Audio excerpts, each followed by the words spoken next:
Puffy clouds floated lazily across the sky. The day is sunny, hot. A light breeze blows pleasant freshness on my sweaty face. I dismounted, handed the horse to the orderly, approached the staff carriage. Overhanging his legs, Captain Presnyakov, who replaced Captain Oromenko, who'd gone to the hospital, looks at the narrow strips of bread along the dirt rad. Green spring wheat, millet, corn, reddish B-B-N-O. From time to time he utters meaningful. Yes. What happened, Igor Tarasovich? Presnyakov, spitting out a blade of grass clamped in his lips, jumped off the wagon and walked beside it. It's chaotic. We've gotten used to it somehow. Our collective farm field is like your sea. It goes beyond the horizon. And here we have patches like on a clown's pants. The single farms were here as they were, and still are, except that the Hitlerites have seized the best plots. Have you seen the wedge of wheat by the river we passed recently? They say it's the township commandant's. Yes, I've seen it. It's about 15 hectares. No less. The fascists have made a mess of it. The new order cost the Poles a sea of tears and blood. The Poles welcomed the soldiers of the Soviet army. We ourselves felt the warmth and cordiality of Poles, and the inhabitants of the first Polish village on our way, Oreń-Me, met us on the outskirts of the village. Old men and men, with a sedate and friendly manner, women with joyful smiles, and the ubiquitous village boys, with delighted exclamation. Villagers offered milk and water. Girls presented the soldiers with flowers. I remember that an elderly Pole looked at the column of heavy tanks for a long time, and finally he couldn't stand it and turned to me. Mr. Captain, we were told that the Soviets have nothing left but rifles, koskas and axes. Yesterday, all day long, I watched how your airplanes beat the fascists, and now, on tanks, artillery, and what good horses you have. What can a Boche do against such a force? The Polish peasant was right. Nowadays it's difficult, almost impossible to resist the power of our army. Your conversation with Presnyakov continues. Igor Tarasovich doesn't give up the thought of interfertility.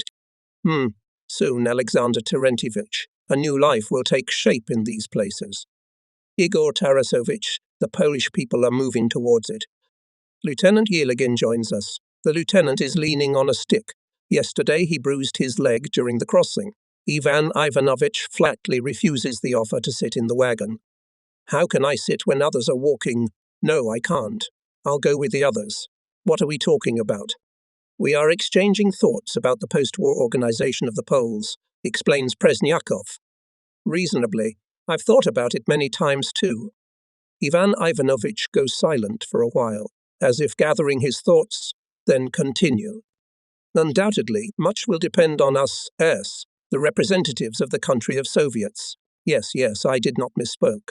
It is we, the soldiers, who represent our socialist state in the eyes of the Polish population. By us, from our appearance to our behavior and actions, they judge Soviet people. Yeligin corrected his russet hair, which was dislodged from under his cap, and smiled. Yes, you understand the situation yourself, but I think it's necessary to remind you that someone owes me a debt. You're so cunning, Commissioner. Presnyakov twisted his head. There was no time to gather the sergeants. And how much can we talk about the same thing? The meeting was held, the Politinformatia too. That's good. But still, talk to the junior commanders, Igor Tarasovich, and the commander should talk to the officers. That's a pebble in my garden. I know, Ivan Ivanovich. I'll gather at the halt. But word by word, the conversation turned to our worries. Continuing to discuss business, we did not notice how the company columns went off to the side of the road, and the roadway was occupied by vehicles of the Katyusha division. Close behind them were tractors with artillery pieces. We were overtaken by an army fighter anti-tank regiment. 3 kilometers to the left, dust from under the hooves of horses of the cavalry column was blowing. To the right and a few ahead, we could determine from the outlines of vehicles loaded with pontoons that sappers were moving out. And so to the horizon, infantry, artillery, cavalry, tanks, the corps and army units and formations, under the reliable protection of Red Star fighters hovering in the air, continued to move on Polish soil. Look, comrades. Having taken a look at the surroundings, Yeligin couldn't stand it. The strength. How can the fascists resist us? Time was precious. The command sought not to give the enemy a chance to get a grip on the favorable lines. By the end of July 24, The enemy went to the defense on the left bank of the Vipch River. According to the order of the Corps headquarters, the division made a forced march and concentrated near a small Polish town, Krasny Stava, turned by Hitlerites into a defense junction. The 828th Rifle Regiment was tasked to seize the railroad station, and the 862nd, the city. Our regiment was still in reserve. Preparation for the offensive began. The battalions formed assault groups, artillery and mortars took positions. Reconnaissance work was carried out, and we were involved in it. Before going to the front line, Major Pavyuk oriented us, battalion commander. The regiment is scheduled to be put into action at the capture of the central part of Krasny Stav. In the offensive strip of Major Kozivnikov, interrogated the commander of the 1st Battalion, Major Guskov. Yes, however, it is not excluded the possibility of using us elsewhere. Be careful, everywhere memorize the terrain. With the onset of hostilities will be little time to organize the fight. Meanwhile, dusk had fallen. The July evening brought a short rest. Short because at about 22 hours the regiment on the alert began to move to the starting line. In order to strengthen the strike division commander narrowed the front of the offensive 862nd Rifle Regiment Major Kozevnikov. The vacated area was filled by the 1st and 3rd Battalions. At 11:30 in the evening began to talk artillery. Howitzers howled, batteries of 76. guns fired, regimental mortars struck deafeningly. In response, the fascists were worried. Their front line was illuminated by garlands of rockets, bursts of fire at the positions of artillery and mortars. Half an hour later, the attack began. The first to move forward were the assault groups. Rifle companies rushed after them. Direct-fire guns hit the targets identified during the artillery preparation, and in the first minutes of the attacks, the fire of the artillerymen was accurate, and the enemy machine guns were silenced. This allowed our units to break into the first trench without much loss and take possession of it. It was necessary not to let the Hitlerites come to their senses. I gave the command to speed up the movement. But company commanders did not want to break away from the enemy, seen by the flashes of shots. It was easy to understand that the assault groups and rifle chains, having passed the first enemy trench, were moving forward. A similar picture was observed on the right and left. The neighbours were not lagging behind. The Germans tried to delay us in the 3rd trench. It even came to hand-to-hand combat, but the enemy's nerves could not stand it, and he retreated. The fascists failed to get a grip on the outermost houses of Krasny Stav. Rifle companies, having blocked part of the forces of the enemy in the houses, together with assault groups, continued to drive the Germans out of the city streets. At midnight, Krasny Stav was completely liberated. This was facilitated by the fact that the artillerymen reliably suppressed the targets, destroyed observation posts, and disrupted communications. Undoubtedly, the skill of our commanders and fighters to conduct combat operations in conditions of limited visibility also had an impact. During the fulfillment of the task, we made detours and covered objects, which the fascists were extremely afraid of. When our small group appeared in the rear of the enemy or cut deep into the flank, Hitlerites began to withdraw. From cellars, barns, shelters began to appear people. Residents soon filled the sidewalks, the roadways of the streets. They hugged, kissed our soldiers and officers. At one of the crossroads I met tables covered with white tablecloths with bread, fresh cucumbers, green onions, other unpretentious food, and jugs of wine. 2 elderly Poles and a woman in her 50s, in embroidered national costumes, were persistently beckoning soldiers, sergeants and officers passing by to taste the treats. In broken Russian language, our Katyusha was heard in one place or another. The city did not slail. The city rejoiced. The city celebrated its liberation.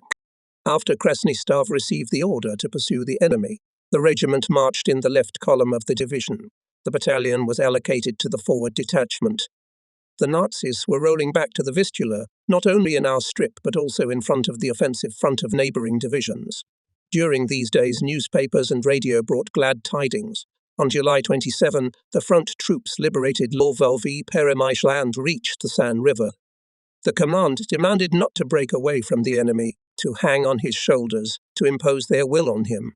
Our task is to get to the Vistula and force it, repeatedly repeated Major Pavlik. The Supreme Command headquarters made a decision, according to which the troops of the 1st Belarusian and our 1st Ukrainian fronts were to force the Vistula from Warsaw to the mouth of the Vistula River in order to seize bridgeheads for the subsequent offensive to the borders of Nazi Germany. Armin troops were given the task to force the Vistula and capture a bridgehead near Sandomir. We carried it out, hurrying to get to the river. As we approached the Vistula, the task was clarified.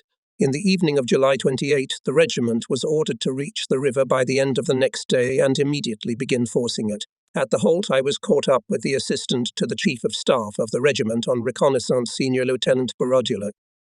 Comrade Captain, the regiment commander ordered to accelerate the pace of the march, said Georgy Nikolaevich. The route is the same. When approaching the river, immediately begin to prepare the forcing and capture the bridgehead on the left bank. The battalion broke away from its neighbours and now moved in a large forest area. On the flanks on the right and left in our rear, the rumble of battle could be heard from time to time. At dawn on July 29, the commander of the head marching outpost, Senior Lieutenant Nikolai Chuganov, reported. I came to a fork in the road 2 kilometers from the place Josepho. The reconnaissance group report. No Germans in the village.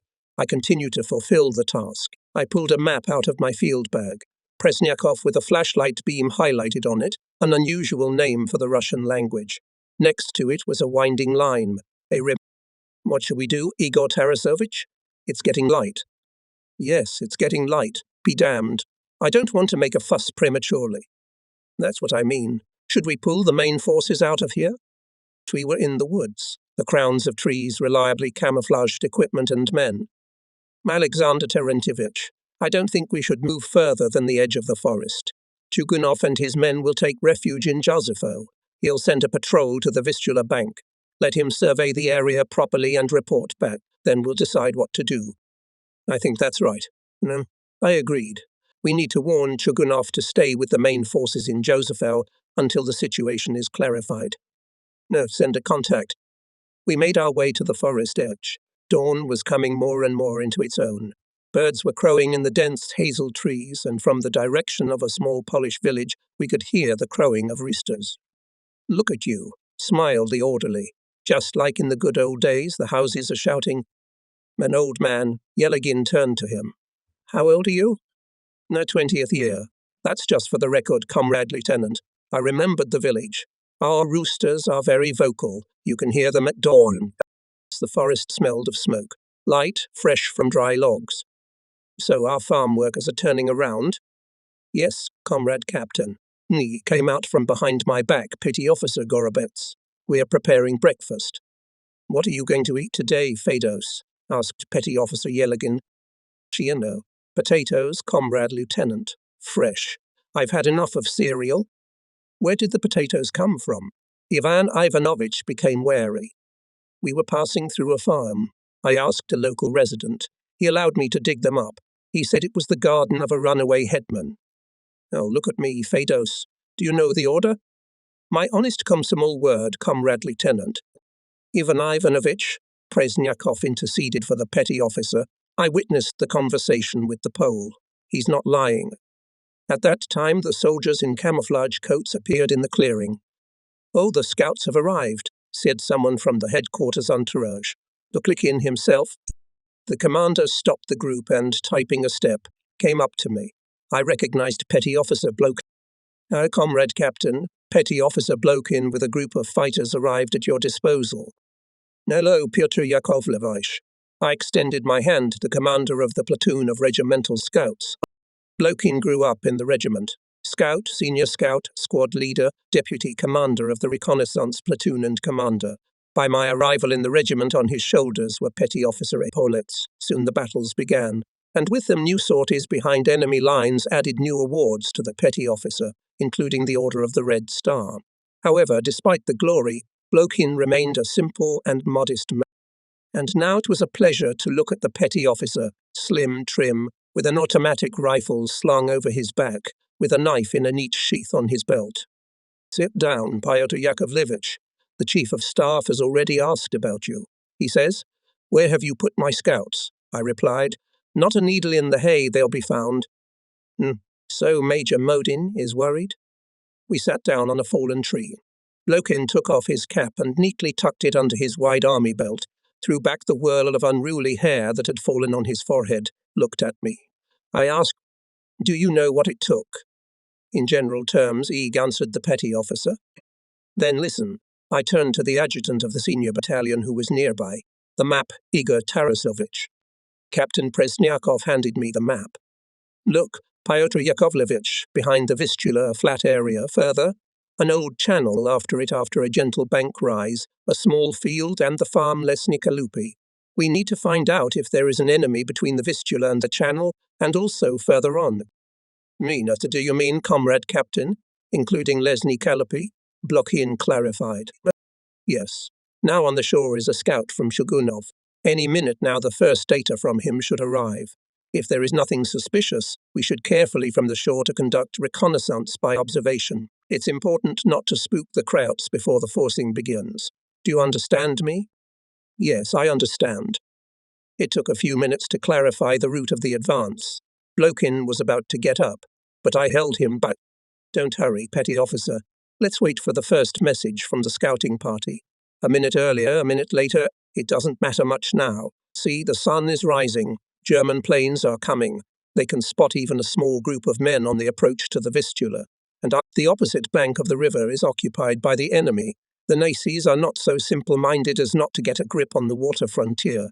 It's important for us to seize the bridgehead, and to do it unexpectedly for the Germans. And the surprise lies in the secrecy of our actions.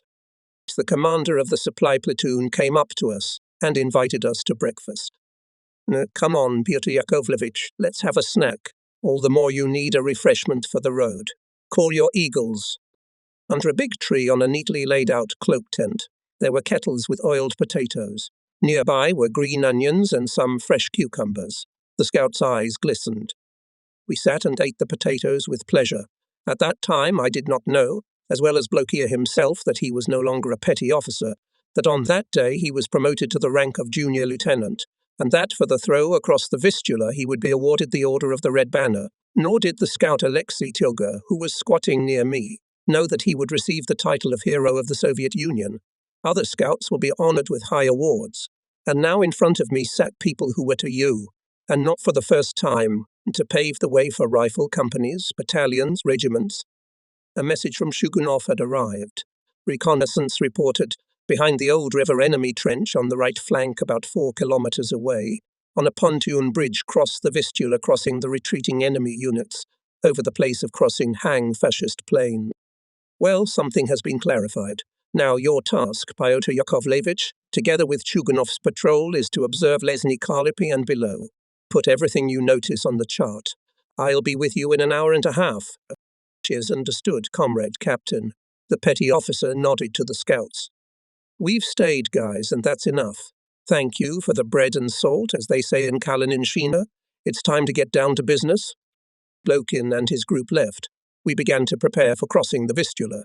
There were no means of crossing, so we had to rely on whatever was at hand. With Captain Presnyakov and Lieutenant Yelegin, we thought over the way to the river and the capture of the bridgehead. There were a lot of unsolvable questions. Wherever you throw, everywhere wedge. Scratched the back of his head adjutant senior battalion. What do you mean, Igor Tarasovich? So the water surface of the river is, in fact, 500 meters, and we even have a dinghy EE, and there's not a single one, comrade captain. We heard the voice of the battalion commander, Lieutenant Malygin. We looked back. Vasily Fedorovich stood 3 steps away from us. Next to him, 2 men in civilian clothes and Petty Officer Petrov. There are boats. Lieutenant Malygin nodded toward the strangers. Here local Polish comrades offered to point out where to take them. We stood up, shook hands with the Poles. Mr. Captain, spoke an elderly Pole in broken Russian. There are boats. Nabria. So give them to us. The peasants hurriedly talked among themselves, waving their hands in response to our incomprehensible glances. At last, the older one turned to me again. So best as I can tell you, they are at the bottom of the river. We hid them from the Nazis. How many boats are there? Presnyakov asked. This one has 7. He threw a glance in the direction of the elderly peasant Malygin. And he has 2. The young Pole nodded in agreement.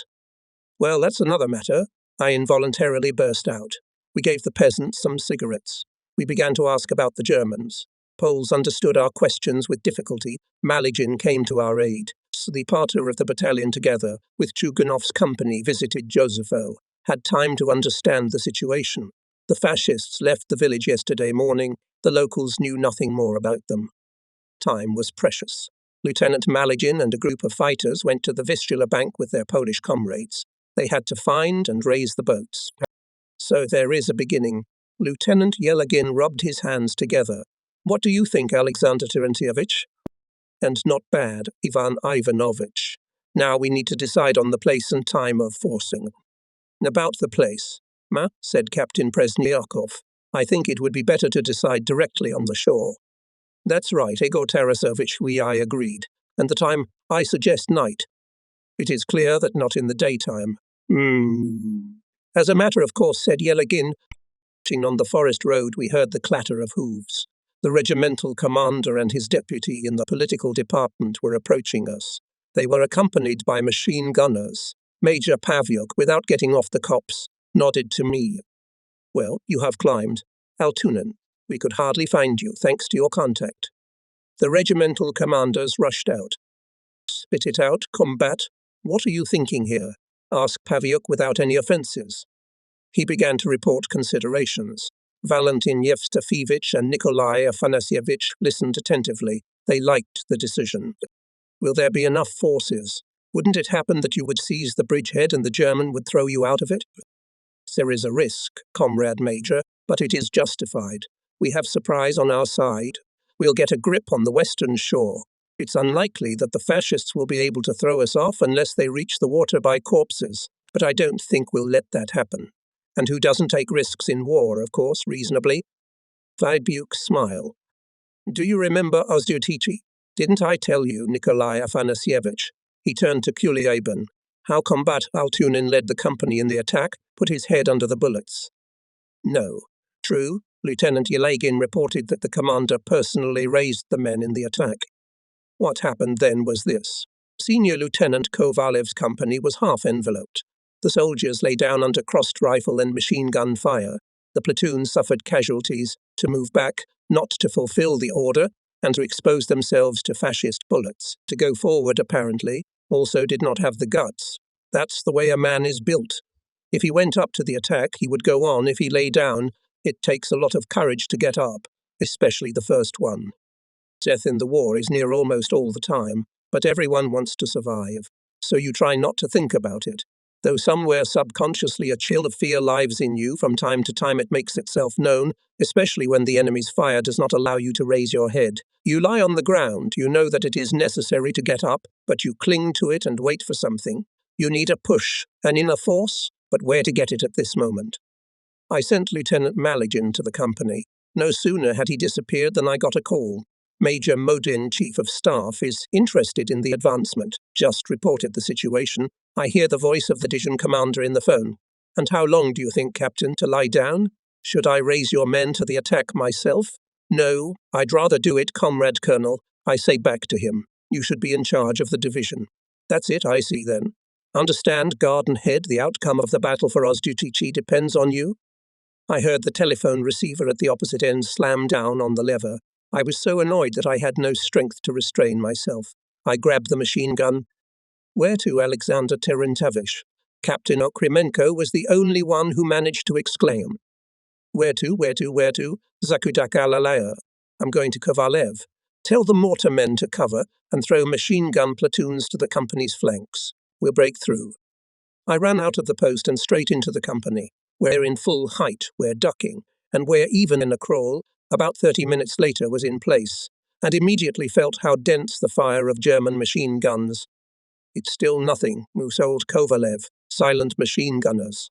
Otherwise here and cannot lift your head. Mary's Lieutenant Malagin.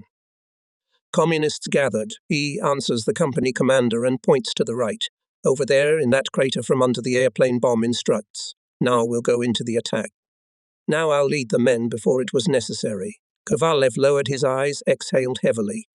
Tried. It did not work. Fire would be artillery sprinkle. Where will you get it?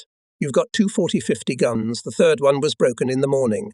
The regimental battery is far away. But the mortars will help, and the machine guns will hit the flanks. Thou the men. At the signal of green rocket mortars and machine gunners will open fire. Red rocket, attack.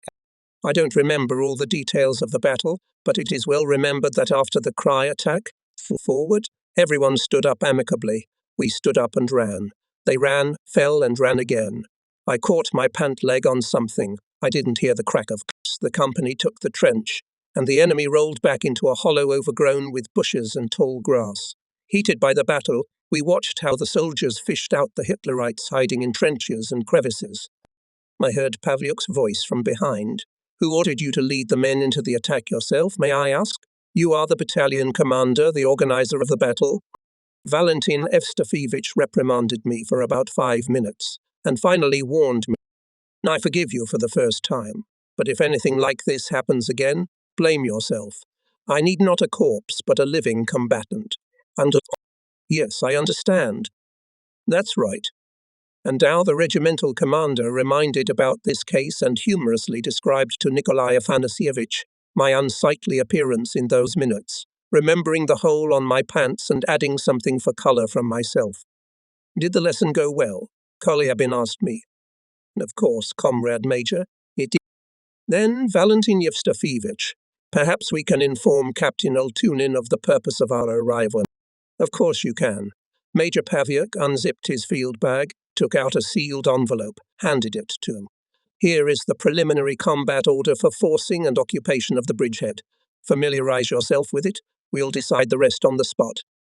While I was studying the document, Major Kolyabin was talking to Lieutenant Yelagin, who came up. Nikolai Afanasyevich was interested in activities with personnel to ensure the fulfillment of the combat mission, handed the Deputy Chief of Staff neatly rolled up a bundle of fresh newspaper. By the way, you received leaflets with descriptions of feats. Heroes of the Soviet Union Sergeant Chegladze and Private Talalushkin. The division's political department timed their release to coincide with the forcing of the Vistula. Chegladze is from our regiment. I know, Comrade Major, that he's from our regiment. Yesterday, at the political informational session, I mentioned him, but the mail hasn't come to us yet. Strange, shrugged his shoulders, the deputy commander of the regiment on the political part. All right, I've brought 24 leaflets with me. Distribute them to the agitators. Kolyabin handed Ivan Ivanovich another small package. Yes, familiarized with the preliminary combat order, Tunin, asked the regimental commander. Yes, I have familiarized myself with it. I approve your plan. I give the battalion an artillery division, fighter anti-tank batteries, sapper platoon. They're on their way. I think they'll be here by evening, so you will be provided with artillery. Major Pavliuk smoked a cigarette, waited until Kolyabin and Yelagin finished talking. Well, let's go to the bank of the Vistula. Let's see, so to speak, with our own eyes what and how. I understood the impatience of the regiment commander. Valentin Evstafievich tended to get to everything himself, and in this situation all the more. We were facing a very difficult task, and we couldn't afford to fail. I'm ready. Good. Let's go. Pavliuk turned to Kolyabin. Nikolai Afanasyevich, Altunin and I are going to the bank of the Vistula. All right. Be careful. Take the gunners with you. We went out in a small group. Me, the regiment commander and 3 machine gunners. At first we walked up, then ducked down. The last 100 meters moved by a narrow, shallow scour and small bushes. Not reaching 150 meters to the river, we cautiously got out on the crest of the dam, and a wonderful panorama opened to us. Washing the lush coastal greenery, the Vistula flowed calmly and majestically. The water sparkled and shimmered in the sunlight. Dark at depth, closer to the shore it turned blue and turquoise. The shrubbery, which densely overgrew the opposite shore, interlocked with the floodplain. Further on, there was an old river with reed-covered banks. Then there was a meadow again, ending with a wall of a steeply going upward cliff. On top of it, stretched deep into the depths of the yellow bread field. Most of the bread was already compressed, tied into sheaves and laid out, but not in long one-to-one sheaves, as we have in Russia, but in short crosses. They looked like the roofs of little huts on chicken legs from children's fairy tales. Adjoining the field were the tidy houses of the forest huts with a pointed picket in the middle. Behind them, across a small field, the tiled roofs of the Sishitsa colony dipped in gardens to its right, along the ornate partings of the roads. The yards of Gurno loomed in the gilding of the sunlight. Far away, on the very horizon, The outlines of forested hills shivered in the hot air and blurred. To the left upstream beyond the Vistula, the village of Dorotka could be seen. It was hot and quiet, and I didn't want to believe in the ghostliness, deceptiveness of the calmness, which smelled from the pictures spread before us. Almost immediately behind the old river, the trench zigzagged. From here, the Hitlerites' leading edge began. Above the cliff in the depths between yellowing sheaves were scattered individual trenches.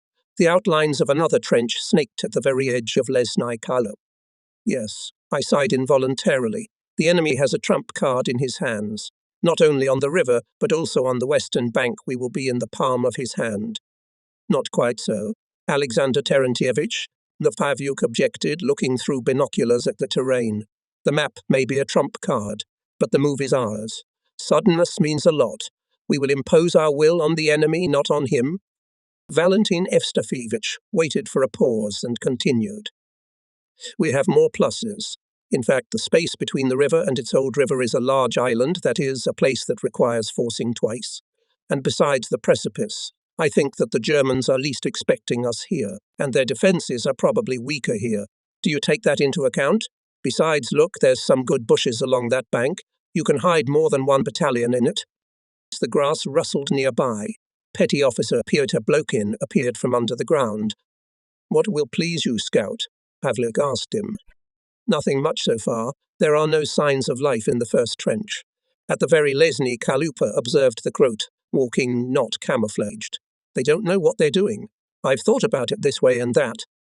We again began to look at the river and the western bank by the established habit from right to left, from ourselves to the depth, planning step by step the fulfillment of the task. What is there, Petty Officer? That is not clear. After a long pause, the regimental commander concluded, the Germans are not waiting for us. According to their calculations, the Russians are still far away, so they are behaving freely for the time being. But you too much do not loom here. It won't take long to spook the enemy. It's not favourable for us. Having estimated the place of forcing, I laid out my final decision to the regiment Kamar. First across the Vistula, I'll move a group of scouts, followed by rifle and machine gun companies, Peterovsky Battalion Headquarters, and then mortars and artillery. Here we clarified the issues of interaction, outlined the use of attached but not yet arrived artillery division and fighter anti-tank batteries. I was concerned that during the reconnaissance, no matter how much I looked into that bank, did not see signs of the immediate presence of the Germans in the first trench and trenches. Isn't there some kind of trick here? The thought flashed across my mind. Or are the Germans so sure that the enemy will not cross the river in this place? I shared my doubts with the regiment commander. Valentin Evstafievich shared my anxiety. Yes, that this section of the river bank the Germans left without cover is out of the question. As if in response to the words of the regiment commander, heard the voice of Petty Officer Blokey. Look at the very village openly go. What impertinent people. The regiment commander and I almost simultaneously raised binoculars to our eyes. Not far from Lesny Kalupa, there was up to a squad of soldiers, gesticulating vigorously. The Germans were obviously discussing something. No, they are not waiting for us, Major Pavlik finally confirmed in his conclusion. Otherwise they wouldn't be walking around like that. Well, by all indications it is so, Comrade Major. That's where we'll take them. The main thing, Pavyuk drew my attention, is not to give yourself away for the time being. The success of the regiment division, and if you want to know, of the corps as a whole depends on whether you can force the Vistula tonight without the enemy noticing. But don't be so hot-headed. Your decision to send a small group to the other bank first with the task to ensure the landing of the main forces of the battalion is correct. There's less chance that the enemy will be able to detect the beginning of the forcing. For the landing, we chose a place, a small bay entering the coastal Talnik. From it there was a path along the shore. It was clearly visible through binoculars. Perhaps it was used by peasants going down to the river, and most likely it was laid by enemy soldiers. The enemy had prepared the defence in advance, as evidenced by the overgrown grass broomstones of trenches and trenches. Major Pavliuk, during the reconnaissance, delved into the smallest details of the upcoming task. The Vistula was to be crossed virtually from the start, and so far only our battalion, and even then without one company. Other units, attached and supporting units, were on the march. We returned from reconnaissance in the afternoon. Regimental commander, before sitting in the saddle, shook my hand. See you tonight, combat. I'm going to drive the others. Get ready here. Collier Bin stays with you. Counterattack disappeared behind the trees. I waited for a while, then turned to the clearing. The well-tended forest surrounded me on both sides. I smelled resin and something else, distant deer. My heart ached. I remembered the tall pine trees, stretching along the wide hollows into the vast distance, the stupefying odors of the Siberian land in the summer season. Nature generously endowed my native places with grasses, colours of landscapes. In late spring, the hills and edges of groves are dressed in bright red, in early summer in sky purple, and closer to autumn the red colour triumphs again. Here the forest is slender, the grass is also tall, but there is not that immensity, primordiality, which captivate and disturb the soul in our country and keep us awake at night. I wish I were home now came to my mind a stray thought to look at our natural surroundings. A momentary burst of joy soon gave way to the present cares. Many questions still had to be solved, but the main thing was the preparation of the people. Their attitude predetermined the success of the combat task. When I was approaching the location of the battalion, I was called by Lieutenant Yelagin. Alexander Terentievich, the 6th Company has arrived. In the morning I had planned to visit this company and talk to people. I'm coming, Ivan Ivanovich. Where is the 6th Company stationed? Here, Yelagin showed forward with his hand, about 150 meters away. The gunners were stationed in a small clearing in the forest. Recently there had been thick grass growing here. Now it was cut and stacked in a small haystack. The hay had not yet lost its freshness and gave off spicy odours. The tired men were about to take it apart for rest, but they were stopped by Sergeant Zatchoy. The men looked at him, stomped on the spot, sighed and dispersed. I must admit that I was especially happy for the men when, having arrived in the company and heard about this episode, I saw the stack in one piece. Company Commander Chugunov and Battalion Partor, Maligin sat leaning against the trunk of a stumpy oak. At the sight of me stood up. Sit down. What are you talking about? We're discussing Comrade Captain, applications for admission to the party. 10 people have applied. It's good that people decided to merge their lives with the life of the party before accomplishing such a responsible task. Even very good. How do people feel? I asked Chugunov. Forcing the Vistula are eager. The resolution at the meeting adopted, to beat the enemy in the... So you don't forget Stalingrad? It's impossible to forget such a thing, Comrade Captain. During the formation of our division, the units that had a chance to participate in the great battle on the Volga River joined our division. Despite the fact that people got into different regiments, divisions, battalions and companies, the traditions of Stalingraders continue to live on. This was the case at Bryansk, Uyayaki, on the Dnieper, in many other places. And this, in my opinion, is good, that people remember about Stalingrad by the courage of its defenders equal to today's deeds. Talked with Chugunov on platoons. The soldiers have already rested, put themselves in order. On their faces was not that stamp of fatigue and sullenness which can be seen at the end of a tiring march. Some of them were cleaning weapons, inspecting ammunition, others, gathered in circles, were talking. We approached one of the groups. A medium-sized, gaunt soldier with a newspaper in his hands was telling his comrade something. Platoon agitator Private Ovsyannikov introduced him to me, company commander. Ovsyannikov, what interesting things do you tell people? Everything is interesting now, comrade captain, replied the soldier. Me, the Krauts are dragging away.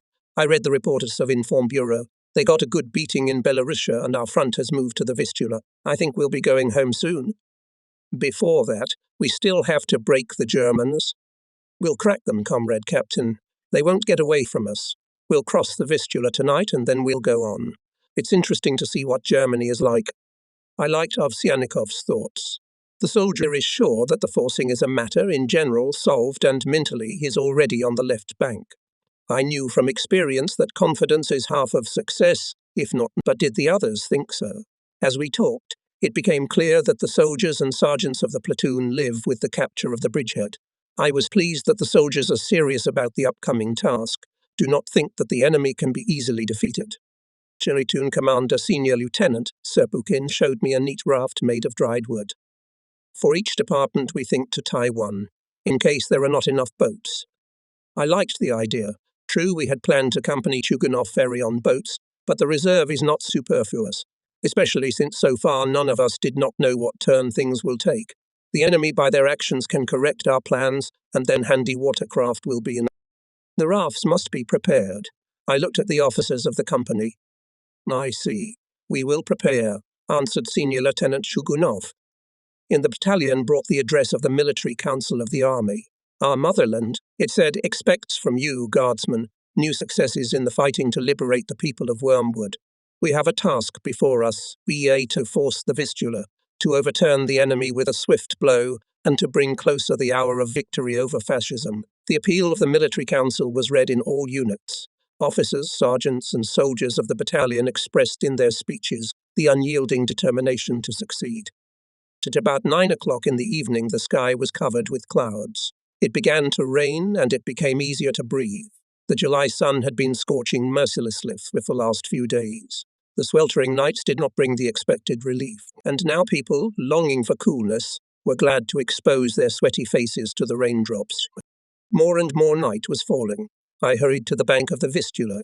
During the reconnaissance with company and platoon commanders, a final decision was worked out, which determined the order of forcing. Sends the first to go to the west bank of the river, were the scouts with the task of detecting the presence of the enemy directly behind the old river. During the day, the observers failed to determine whether the first trench was occupied by Hitlerites or not.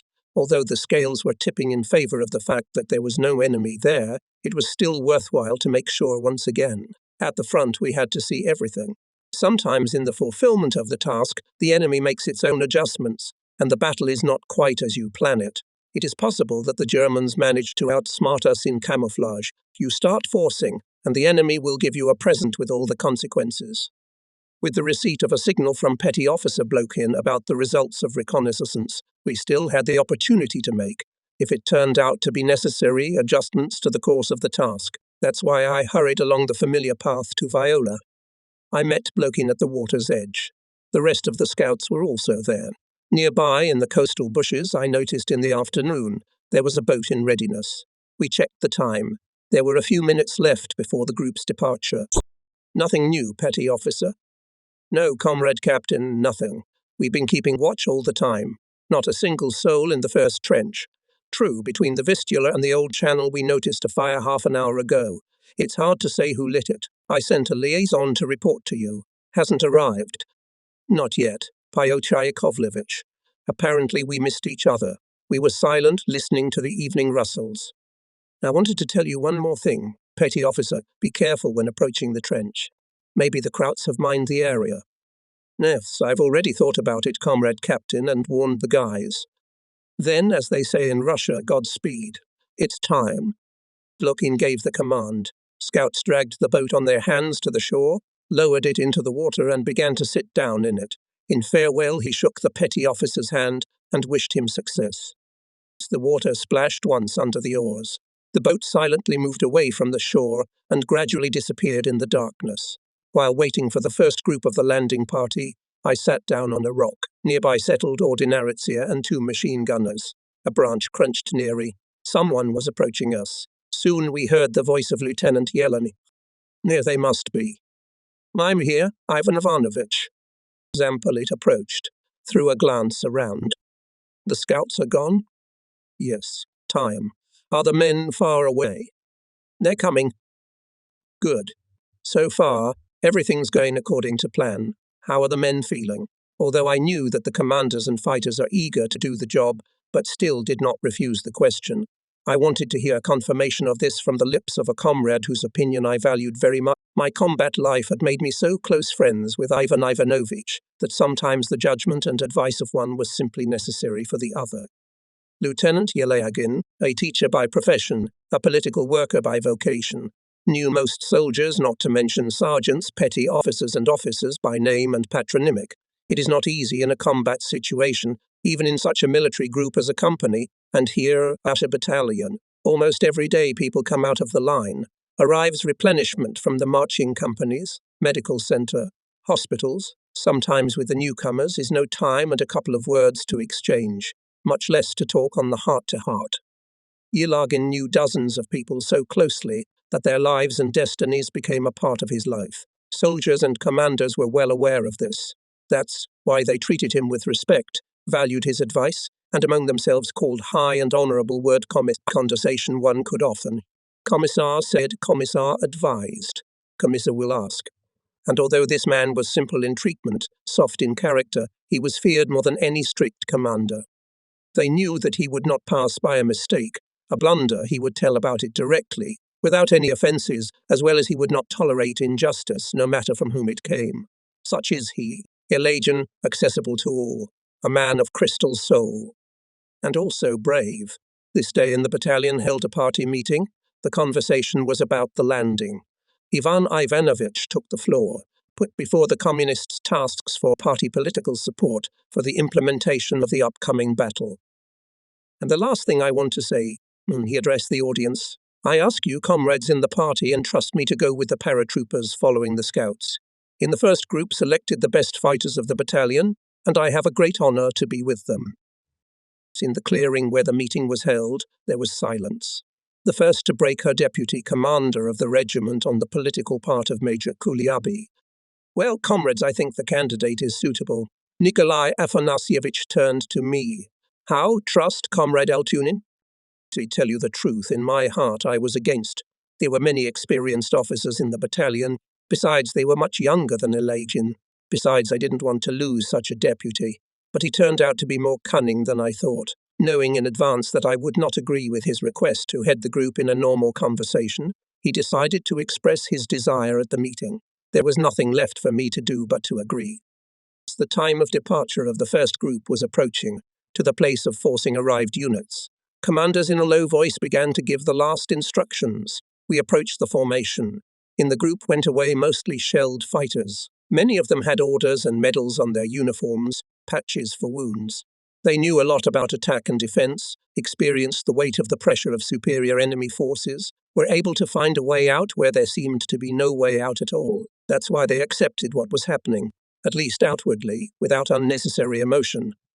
I looked at the calm faces and almost physically felt warmth and tenderness for all these people. They realize what they are doing, but they do not give away their feelings. Lieutenant Yeligin is the first in the ranks, and Ivan Ivanovich forcing of Desna, Soch, Dnieper, Western Bug, battles for Bryansk, Onechta, Dubrava, on the right bank of Turia, in dozens of other known and unknown places. I hold out my hand. Yeligin shakes it firmly and in a slightly deaf voice says, See you later, Commander. Let's say goodbye, Ivan Ivanovich. A smile slid across Yeligin's face. Obviously my words touched him too. Just in case we say goodbye, Alexander Terentievich, we're not going to my mother-in-law for Panya. We hugged each other tightly. Next to Lieutenant Yeligin stretched out with a machine gun Sergeant Zartoy. Did it? You regret that you volunteered to be in the first group? No, Comrade Captain, I didn't regret it. I think so here. The first or the last is the same. It's even easier for us, the Krauts aren't waiting. But when the Germans wake up, then we'll have to hold on, and it's not in my character to wait and languish. The sergeant stepped from foot to foot, glanced at Private Prasov, who was standing next to him, and elbowed him. That's right, Vasil, and immediately turned to me. Don't worry about us, Comrade Captain. We won't let you down. Many questions. What questions can there be? Sergeant Zatoksny raised his machine gun. We have food for it. The petty officer gave us a dry ration, but we wouldn't refuse a refill. The soldiers laughed. Lieutenant Alexander Chikishev shook his head. What a greedy one you are, Sergeant. I am frugal, Comrade Lieutenant. My father taught me from childhood, if you leave for a day, stock up for two. That's our peasant spirit, not from ourselves, but to ourselves. I approached Chikishev. Fyodor Nikolaevich, I wish you success. I hope for you, fellow countrymen. Chikishev was a native of the Omsk region. He grew up and was brought up in a small village Nankovo. From his father and mother he inherited natural strength and smartness, and the harsh land has developed his endurance. Parsimonious on words, Alexander Nikolaevich passed the steep passes of war before becoming an officer, and I was especially pleased that the lieutenant expressed his desire to go in the first group. Next to him stood Junior Sergeants Ivan Lunev and Vasily Bogomazov, Swadovsk's Private Vladimir Ovsyannikov, other soldiers, not once baptized by fire, tested in large and small battles. I was confident in each of them and could rely on each of them as on myself. But I could not look at their faces, say a word, shake their hands. People were leaving for a dangerous job, and who knows whether we will see each other again. I understood it well, and so did they. That's why the faces of the fighters were a little more stern than usual. Meanwhile, the time was passing. The rain that had been drizzling earlier turned into a large, fierce rain, as it is in the middle of summer. At that time, Major Kolyabin appeared on the shore. Nikolai Afanasievich was as usual cheerful. Had you received nothing from Blokin? He asked me. No, but we are waiting any minute. For some time we stand holding our breath, but except for the sound of rain and the splash of playing fish, nothing is heard. The western bank of the river seems to be frozen, lurking in the impenetrable darkness. Nerves are strained to the limit, and suddenly there was an instantaneous noise near the shore. I flipped. Selmtin pike hesitant fish, snatched muffled Kuliaben. Its appetite at any time of day is wolfish. Finally, in the darkness of the opposite shore, a light appeared 3 times and then went out. A signal from Blokin, reported the observer. The enemy in the first trench is not detected. A couple of minutes later the signal was repeated. Well, Alexander Terentievich, let's begin. You, said Kolyabin, and a little quieter added.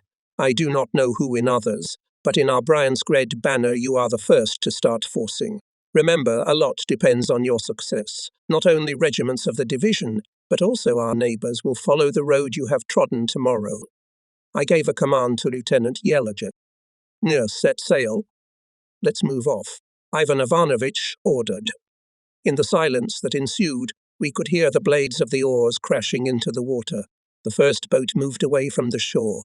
Following it as quietly departed, and the second, led by Lieutenant Alexander Chikishev. The third boat was commanded by the secretary of the party organization of the battalion, Lieutenant Vasily Maligin. Then the fourth, fifth. For some time we silently looked after silhouettes disappearing in the night. Major Kuliabin was the first to break the prolonged pause. It's a long way off, Alexander Terentievich. I think so. I said thoughtfully. The beginning, in my opinion, not bad. If the commander says that the beginning is not bad, then so it is. I think let's not waste time. Who's in your second group? Senior Lieutenant Chuganov's company and machine gunners with battalion headquarters. I'm taking with me the commander of the mortar company, Lieutenant Ponomarev with the control cell. Good, but will you fit on the boats? We have rafts prepared just in case. Otherwise we won't make it in time. It'll start to get light. We went to the machine gunners. Barsayuk, I recognize the officer. Yes, comrade captain, I am. The lieutenant put his hand to the headdress, wanted to report, but Major Kulyabin stopped him. Don't, Lieutenant, how is the mood of the men? Fighting, comrade Major. We're going for such a job. What else can it be? Just hurry up. There's not much time left, Vasily Fedotovich. In about 40 or 50 minutes, if everything goes well in the first group, we'll be on our way too. They seem to be in order so far. The lieutenant nodded towards the opposite bank of the Vistula. They are silent. It's hard to say what they have there. Only a campfire was visible. If there is a combat guard there, we should take it quietly. We moved on. Same, comrade captain. 40 minutes later, a messenger grew up in front of me. The boats have returned. The loading is done. I turned to Major Kulyaev. I have to go, comrade Major. What, the boats are back? Yes. The second echelon has finished loading. Everything is going according to plan, Kolyabin said slowly. I wish you success, Alexander Terentievich. I'll follow you. Thank you. I'm waiting. In about 3 minutes I was sitting in the boat. Captain Bukharin pushed the boat away from the shore. The soldier swung the oars, and we moved to the middle of the river. Under the raindrops the water bubbled overboard. We could hear the neighbouring boats splitting it, and from time to time the greenish light of a pocket flashlight flashed from the slowly lapping opposite shore. There they were waiting for us. At last we docked, jumped down on the sand. A signalman recognized me, ran up and reported. Comrade Captain. The group headed by Lieutenant Yelagin went towards the campfire. How long have they been gone? As soon as we landed. By time we should approach the Germans. The last words of the soldier were drowned out by the crackle of machine gun bursts. The rumble of gunshots passed over us, echoed in the floodplain of the Vistula, and again the silence closed over us. The rain was still pounding on the leaves of the shrubbery. My feet were stuck in the wet coastal sand. I wiped my instantly sweating forehead with the palm of my hand. "No way, we've run into a combat guard," Captain Presnyakov says. Machine gun bursts again cut through the rainy darkness, followed by grenade explosions. It's a pity, but there's nothing to be done. They found themselves. Now we must be quick to impose their will on the enemy. This is now the key to success. I turn to the adjutant to the battalion chief. "Igor Tarasevich, take the men, and to help Yeligin. Do not let any German to leave through the old river. Force it. While the Krauts will sort out what's what, we need to seize a bridgehead." Captain Presnyakov ran to fulfill the order. Shooting at the side of the enemy's combat outpost was growing. From Lesny Kalupa in our direction stretched zigzag missiles. The enemy was trying to get a grasp of what was happening on the other. However, little could be made out behind the shroud of rain. Meanwhile, the boats continued to dock. From one of them jumped out on the sand Senior Lieutenant Nikolai Chugunov. "Faster, guys, faster," heard the hoarse bass of the officer. Shouted him. Nikolai Pavlovich ran up. Neresenyakov led the group. I showed my hand in the direction of the battle. "Catch up with him. I'll take care of it myself. How many men are left on the other side of the river?" "30 platoon." Chugunov, apparently realizing the vagueness of his answer, added, "As soon as they arrive, I will immediately send them to you. The task on the spot will clarify Presnyakov." Soldiers of the 6th Company together with the commander disappeared in the night darkness. Almost immediately a raft came to the shore. "Nurse, to me, comrades." "You, comrade captain." Senior Lieutenant Serpukin recognized me by my voice. Water was dripping down from his pants and overalls. "Did you roll over?" "No, we did not calculate the load," explained Pyotr Fedorovich. "We had to take a swim, but everyone made it, comrade captain."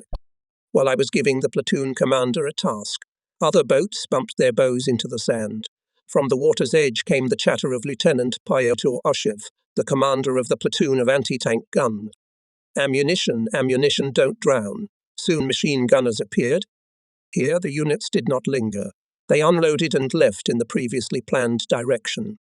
Leaving Captain Bukharin on the shore, I hurried to Presnyakov. The firing, having moved somewhat to the right, was quieting down. 3 human figures suddenly appeared before us. In front was a machine gunner, followed by a prisoner with his hands tied behind him, and 4 steps behind him was another of our fighters. Having equaled me, the machine gunner slowed down. "No, comrade captain, the Kraut has been taken." The junior lieutenant ordered to bring him to the headquarters. It turns out that a group of fighters led by Volkov, bypassing the enemy's guard, came to the reed-free bank of the old river, and then they came face to face with a German. In spite of the rain, the Hitlerovite had laid out soap and toothpaste on a coastal boulder, and, naked from the waist down, was brushing his teeth. In short, in his misfortune, the rest was a matter of technique. Now the men, following the platoon commander's orders, escorted the prisoner. So the Kraut appeared before me, in only pants, with a towel around his neck and with complete bewilderment on his face. I decided to interrogate him immediately. "From what regiment? What forces are defending Lesny Kalupi?" The fascist began to speak long and confusedly, repeating the words Hitler Katut. There was no interpreter. One of the escorts helped him. 453rd Infantry Regiment, 253rd Infantry Division, comrade captain. Here's his soldier's book. "Lead on." I waved my hand, let Bukharin take the capital to the regimental headquarters, and I hurried to the place of the hushed fight. In 20 meters I met the wounded. A fighter of small stature, soiled with mud, with a bandaged hand, supported a head taller than his comrade. The orderly stopped. "No. What is it, boys?" "The Kraus Strapalier." "What do you mean?" I burst out. "Who survived, comrade captain?" The black-haired fighter recognized me. "They ran through the reeds. You can't keep up with them." What a shame. But there was nothing to be done. The Germans were disturbed. Machine guns rang from the direction of Lesny Kalup. Soon they were joined by the sound of machine guns. Not far from us fell several flares. Fire flashed in the shrubbery, dimly illuminating the leaves glistening from the rain, the wet faces of the soldiers. From the west came a muffled murmur, and almost immediately we heard the whistle of shells falling. We involuntarily ducked. The shells exploded to our right. Shrapnel flew over our heads with a shriek. The second volley hit a little to the left and farther away. It was easy to guess from the explosions. The batteries of 105mm caliber were firing. The fascists had not yet found us, but they were already worried. Experience suggested that we were about to be detected. It is worth to get in the field of vision of German observers, as enemy artillerymen will concentrate fire in the necessary square. The professional skill of German artillerymen can be envied. Throw, I shouted to the orderly and the accompanying machine gunners. We were up for a throw, but then two fighters ran out into the clearing. Who are they? Comrade Captain. My panting sergeant ran up. Captain Presniakov passed on. The first group forced the river. I see, Comrade Sergeant. Escort me to Presniakov. Yes, sir. I looked for machine gunners with my eyes. Closest to the others was the squad commander. Junior Sergeant, take one of your subordinates to Captain Bukharin. Tell him, immediately direct those who have arrived to the old river, not wait until all of them have crossed. The junior sergeant rushed to carry out orders, and we moved straight across the floodplain meadow. The rain began to subside quickly, but the tall grass whipped at our feet, showering us with a cloud of spray. Our wet uniforms clung to our bodies, our skin stinging. The air was viscous, somehow dense. The rockets and fires from the flares flickered dimmer and dimmer. At first, I did not understand what was going on, but when we reached the bank of the old river, I saw that after us, from the side of the Vistula River, the fog was quickly creeping in. Machine gun here, give me the machine gun. Magalty came to me a muffled voice. "Mere Comrade Captain," called the sergeant in charge. "Adjutant of the senior battalion here?" I went around a sprawling willow bush. A group of machine gunners were crossing the river. Loaded with ammunition, holding machine guns in their hands, the soldiers waded through the reeds and then waist-deep in water moved to the other side. Captain Presniakov instructed the platoon commander. "Basyuk from Shugunov, do not break away. Keep with him elbow communication. I'll cross next. I'll only wait for a contact from the commander." "Why wait for him? Igor Tarasovich, I'm here." Presniakov, stepping towards me, wanted to say something but didn't have time. I heard a growing squeal, then a deafening blow, and the squeal as if choked in the swamp sludge. A shell exploded literally 3 steps away from us. The fragments had long since scattered, and we fell into the mud and lay there, unable to get off the ground. When we finally jumped up, we had to scrub off the liquid mud mixed with tina, but the swampy smell managed to cling to the wet uniform and pants. Oh shit, Presniakov was spitting up next to him. I got the stuff in my mouth. Might have probably a stray. There, it seems that the Krauts haven't detected us yet. After a short pause, Igor Tarasovich continued. Almost played in the box. Some of us are lucky. Perhaps I sighed with relief and turned the conversation to something else.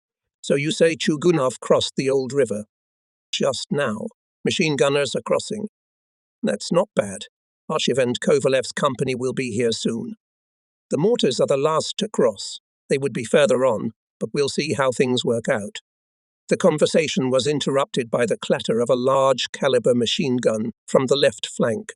A twin German cannon wailed hastily, as if someone was hammering nails in with a heavy hammer. From the Dorotka side? Yes, from there, Alexander Terentievich, answered the adjutant senior. That's not enough. Who could disturb the Krauts there? Regimental scouts, said Presniakov, guessed. They bent there. The cannon and machine guns kept beating and beating, scattering a fan of bullets and shells across the front and into the depths. The rifle and machine gun fire was gaining strength from the direction of the forest tulips, but so far it was aimless. The fascists were shooting, most likely to clear their conscience. The enemy, of course, already knew that we had landed.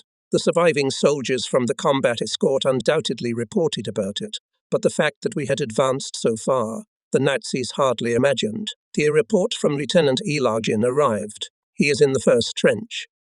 Well done, Deputy Commander.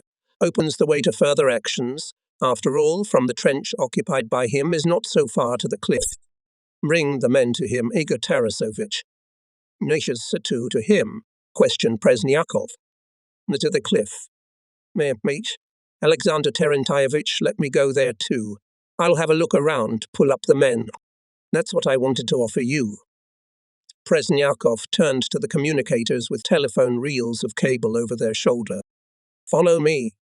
Presnyakov with a group of management and security of the battalion headquarters hid in the reeds. Behind them, 50 meters away, they heard the squishing of the swamp under the feet of the men and the muffled voice of a command. A new group was coming. The fog was rising higher and higher. It was damp and slippery, unpleasantly cold for a body in wet clothes. But I don't think I've ever been so glad of a dense, whitish shroud as I was now. This milk would help us stealthily over the precipice that alarmed me most. Waiting for the approach of the 5th Company and a platoon of anti-tank rifles, for which the machine gunners were sent, I stood on the bank of the old river. The Nazis continued to pound blindly on the island with machine gun bursts, launching rockets. Only if the boys had not discovered themselves before the time. I thought of Yelagin and Malygin. Then my thoughts turned to Kovalev and Oshev. What are they doing there? Can't they be quicker?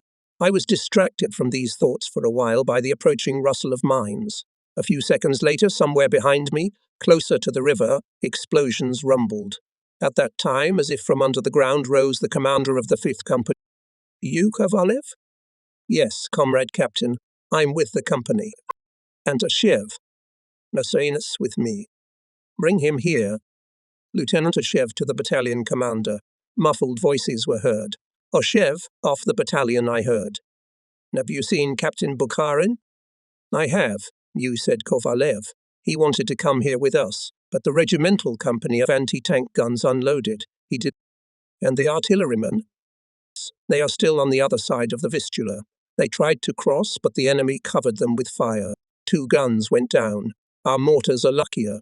They all made it across. Good. Take your men across the river and to the cliff. Lieutenant Ponomarev, commander of the mortar company, arrived. Mesely Dmitrievich, where did you find a firing position for the company? Yes, while they started to entrench nearby. Of course, the great temptation was when moving to have mortars at hand. But then, and it's natural, they will link our actions. And the main thing, what to do with ammunition. We can take a couple of trays per mortar, but not more. And for the battle it will be enough for 20 minutes, half an hour at most. I'll be with you, comrade captain, who continued Ponomarev. I'll establish a connection with the firing line. I looked at my watch. Soon it will begin to dawn.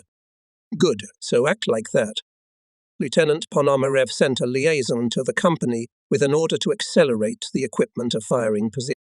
While I was talking to Ponomarev, Oshev came up, out of breath, apparently running. Without wasting time, we moved through the reeds. In the fog that enveloped us, we safely crossed the old river, crossed the trench, and in half an hour we were at the bottom of the... We came out successfully. Just in front of us, grabbing the protruding bushes and ledges, the soldiers were climbing up the slope. At the bottom I found neither soldiers from Yelagin's group, nor the deputy. There was no longer Presnyakov and his men. Some clods of earth sprinkled, and literally at my feet a fighter rolled down from above. It turned out to be a liaison from Yelagin. Yelagin was on the cliff and reported that it was foggy up there, and there were German infantrymen in the trenches, and that the fire was coming from the machine guns on duty and from the bunker on the outskirts of Dorotka. In the DZ several machine guns, including large caliber. Yelagin also reported that upstairs is the 6th Company and machine gunners. Natam Red Captain. Again found me with the eyes of a soldier. Lieutenant Yelagin asks if we can move forward. No, tell Yelagin, on the general signal. The deputy commander is not lost. I thought warmly of Yelagin. There was nothing more to do below, and we climbed to the crest of the cliff. Now it did not require much labor to see the stubble lying ahead, the sheaves stacked in an unusual way for us. Although under the night sky, in the foggy haze, everything took somewhat different forms, lost the clarity and sharpness of outlines. The enemy's trenches, those that were closer to us, could still be seen, but the distant ones were only guessed. Arcs of fire appeared and disappeared over the field. These were the German machine guns firing. I stood for a while, taking in the situation. The forest hail-ups were now ahead of us and to our right. On the left flank was Dorotka.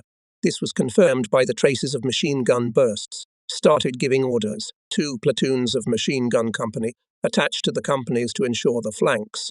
Regimental group of scouts petty officer Blokin moved to the right flank. The scouts were given the task to visit Lesny Kalopy and if possible to determine what surprises Hitlerites could present us from this side. All this time Lieutenant Ashev was trying to get in my sight. He was eager to get a command to participate in the general attack. However, I had to disappoint him. Who knows how events would unfold? And no matter how they unfolded, the Nazis will certainly try to do everything to throw us into the Vistula. That's when the anti-tank gun platoon will have a job. Wait a minute, Pyotr Pavlovich. Stay in my reserve, your fighters will have something to do. But the stubborn steppe man was still stomping around me, sighing heavily. That night nature worked for us. The fog that overlapped the edge of the cliff masked our preparations.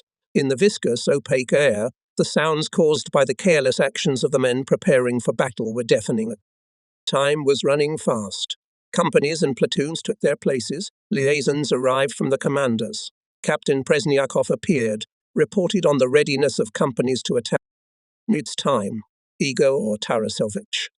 Presniakov nodded in agreement. We pulled out rocket launchers and almost simultaneously pulled the triggers.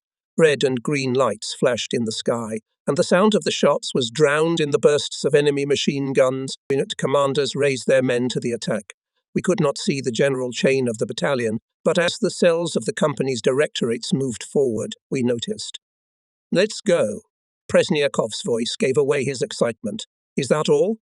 As if in response to his words, we heard firing across the entire width of the front of our attack. Fascist machine guns struck the battalion's combat order, and a minute later the enemy's artillery and mortar batteries gave their voices. The battle began to gain strength.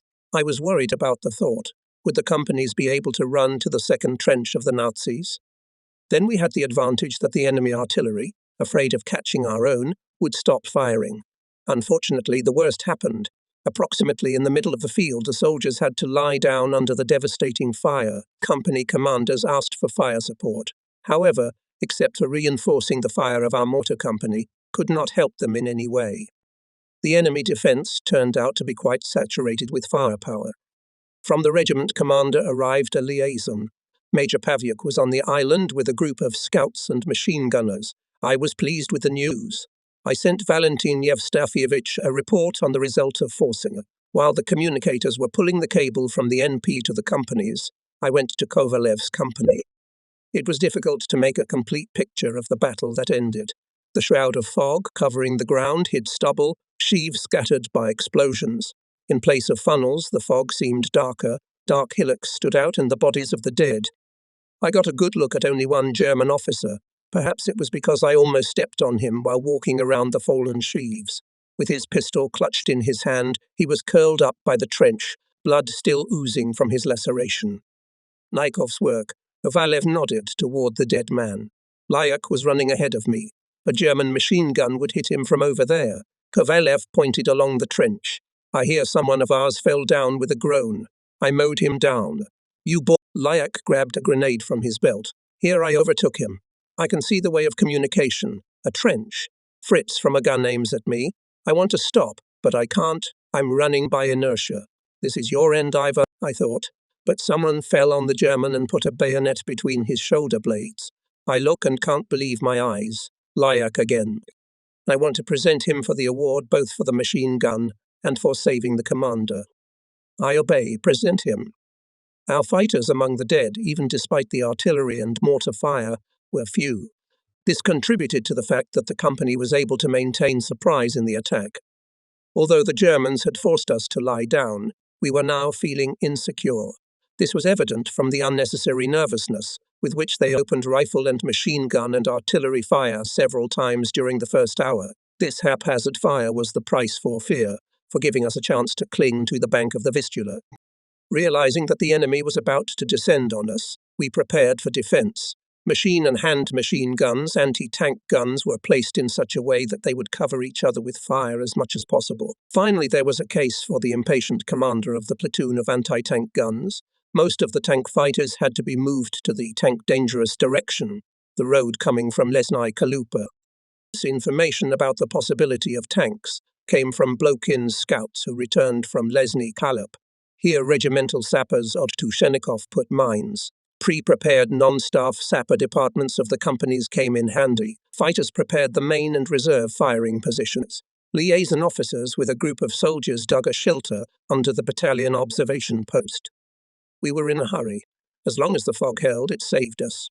The Germans, apparently not having understood the situation, continued to take out their anger on the coastal reeds. So it went on till 4 o'clock. It was beginning to dawn. A liaison came running. Merchant comrade, Captain. The Germans are accumulating on the eastern outskirts of Lesny-Kalop. At that time, from the enemy side came the sound of gun salvos. The shells that flew over us tore up the ground somewhere under the cliff. The second volley came closer. The third one covered a section of the trench. Did anyone get hit or not? The explosion of the shell tore the cable, damaged the equipment. And how necessary now was communication with the companies. The liaison officers were fiddling with the apparatus, but they had no luck so far. I was impatient and anxious. Finally, someone shouted joyfully, "There's a connection. I was connected to Kovar." "Ah, you." "So far, so good. I'm waiting for guests. They're about to arrive. I'll meet them properly. Let them come closer. Don't reveal yourself beforehand. You understand me?" "Yes, I understand. Let them in and destroy them with dagger fire. Warn the neighbors, too, especially the machine gunners. There's no communication with them or with Chugunov yet." "No, I'll warn them now." "No, come on, Ivan Arkhippovich." But no matter how much they expected the enemy, he still appeared suddenly. In the greying air outlined a dense chain. The soldiers were even confused at the first moment. The enemy was so close, but they remembered the order firmly. They did not open fire without a general command. The Germans came closer. Then long bursts of machine guns and automatic rifles, rifle fire splashed. Brisk aimed fire cut the German chain to pieces, but did not stop it. The Nazis continued to run towards the downpour of bullets, looping, falling, as if they ran into invisible obstacles. And only in front of the trench they began to turn and retreat, but few managed to get away. Only the wounded managed to crawl away under the cover of the fog. Lieutenant Yeligin came up. "A start has been made, Alexander Terentevich. And not a bad one, in my opinion." "Much better." Ivan Ivanovich nodded in the direction from where the German chain had appeared before. The fog was dissipating, and through the thinning whitish veil the dark spots became clearer and clearer. They dotted the ground in front of the 5th Company, where the spearhead of the enemy counterattack was aimed. Gradually the spots took the shape of human figures. They put them in order. Ivan Ivanovich sighed. Yeligin loved life and hated death with all his heart, as only a healthy and good man can hate it. "There we are," said someone's voice. We looked back. Major Kurlyabin and the commander of the communications company, Senior Lieutenant Landikov, were rushing towards us. Next to him ran with coils behind his shoulders Sergeant, and a little to the left, 2 more soldiers. "Where from, Mikhail Grigorievich?" I asked Landikov. "All of us from there, Comrade Captain," musclingly answered Lyjaka. "Now already from the left bank. Major Modin says, 'Do not return until there is no wire communication. I'll tune in with the regiment commander.'" Major Pavliuk with scouts, Sapper platoon and company APSI regiment after the crossing moved to the foot of the cliff. Landikov turned to SP. Nizabita set the apparatus combat. It turned out that Landikov established a connection with the regiment commander and directly from him came to us. "No Pavliuk there?" I could not resist the question. "Normal," smiled even more Landikov. "The rest of the battalions are about to arrive. You've made a mess here, that's right. I can only hear on the phones. I'll tune in, I'll tune in, I'll tune in, I'll tune in. The division corps, army is in. The chief of staff doesn't know how to fend off the calls. At night they reported. The bridgehead has been captured. But what's next? Have they advanced or withdrawn? We can't see. No communication. Our superiors are in a hurry." Comrade Captain. Sergeant Dijon interrupted our conversation. "There's a phone call for you." 2. An unfamiliar girl's voice. "Demands you personally." I picked up the phone. "Yes. I'll tune in." "You'll be talking to the first." "I'll tune in," asked a distant, deaf voice. "Yes, I'm listening to you." "This is Donskov. Where are you?" "Behind Sinenka." "Say it again." "Behind Sinenka." "There you see. How long?" "No, since last night." "Thank you, Captain. Hang in there. It's going to be hot today. Hang in there. Whatever it takes, I'll tune in." We'll do everything here to support you. The corps commander was silent and continued warmly. Well done. Tell the men my thanks.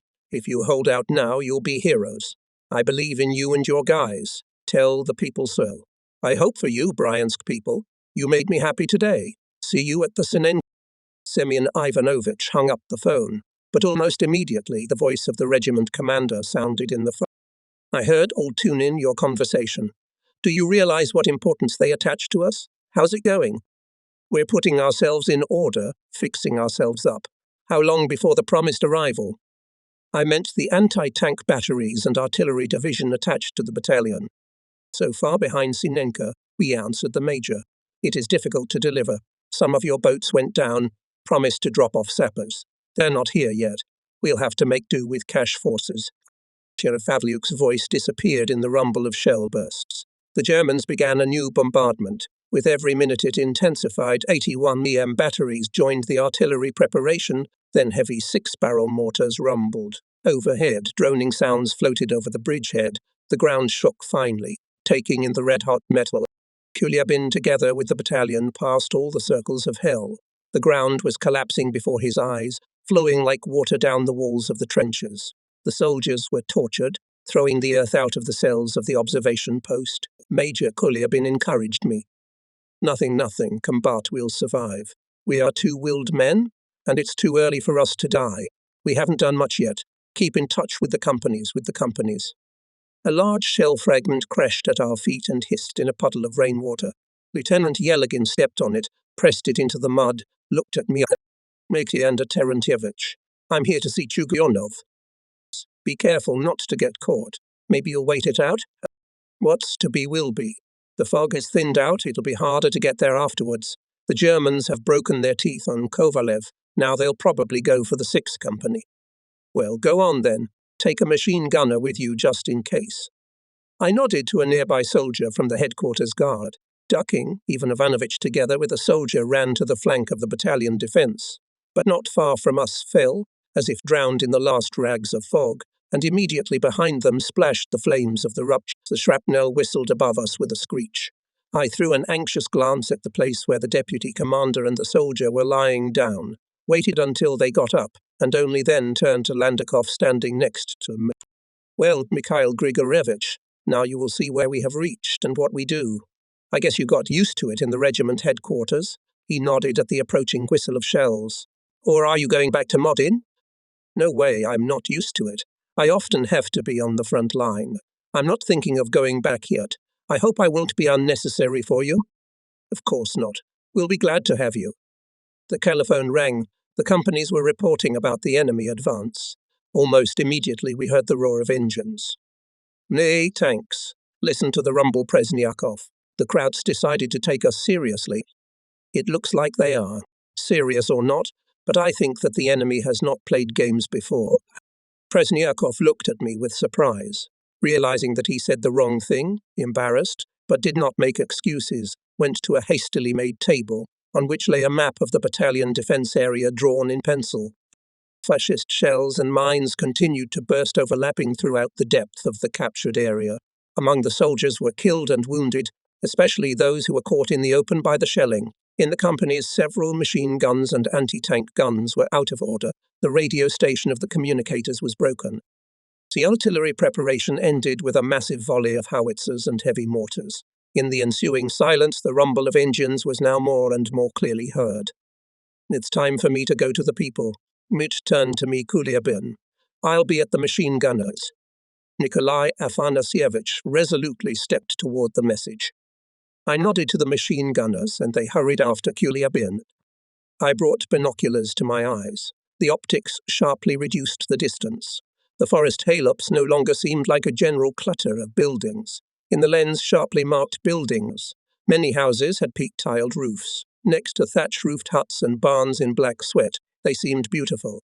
I moved my lenses closer, hoping to see tanks. But there were none. There were only infantry. That surprised me a little. Again, I shifted my gaze to the eastern outskirts of the settlement, and then I saw a self-propelled vehicle crawling out from behind a barn where the road made a sharp turn. The blunt barrel of the second gun appeared almost next to it. That's it, flashed in my mind. So self-propelled vehicles. And then I thought, the horseradish is not sweeter than the radish. If the Germans have prepared positions for them in advance, they will show us where the crayfish are. My fear was justified. Ferdinand's took up firing positions and opened fire on our front line. The shells unfolded machine gun platforms, firing cells, demolished the earthen berms. I looked at Lieutenant Ponomarev. It is unlikely that mortars could help anything, but then intervened our regimental artillery battery, which had time to take a position on the left bank of the Vistula. Shells noisily flew over us and began to burst in front of the self-propelled vehicles.